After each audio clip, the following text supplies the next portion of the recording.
শোণিতপুৰ জিলাৰ অন্তৰ্গত ঢেকিয়াজুলি আৰক্ষী থানা এলেকাৰ কেহৰখন্দাত পুৱা অনুমানিক 4 বজাত সংঘটিত হয় ভয়ংকৰ পথ দুৰ্ঘটনা। উক্ত পথ দুৰ্ঘটনাত কিছু পৰিমাণে আঘাতপ্ৰাপ্ত হয় এগৰাকী ট্ৰাক চালক।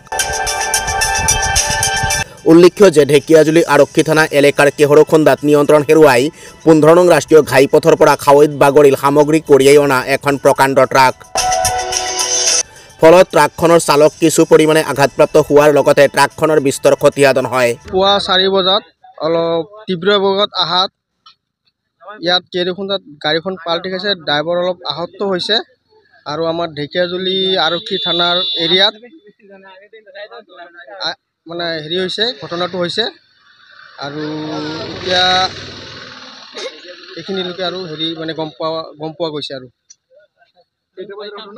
আপোনাৰ 4টা মান বজাত মিনিমাম। মই এইফালে গৈ আছিলোঁ কাৱৈমাৰীৰ পৰা, আহোঁতে চালোঁ ইয়াতে গাড়ী এখন পালি হৈছে কেহৰখন্দা। তাৰ ড্ৰাইভাৰজনো অকণমান দুখ চুখ পাইছে, ভালে দুখ পাইছে। তো ইমানখিনি ক'ম আৰু মই ইমানখিনি জানো আৰু বাকী নাজানো আৰু। এইটো ৰাতিপুৱা 4টা মানত হৈছে। আৰু অইন মানুহৰ ক্ষতি হোৱা নাই ন? অইন মানুহৰ ক্ষতি হোৱা নাই, ড্ৰাইভাৰটোৱে ক্ষতি হৈছে।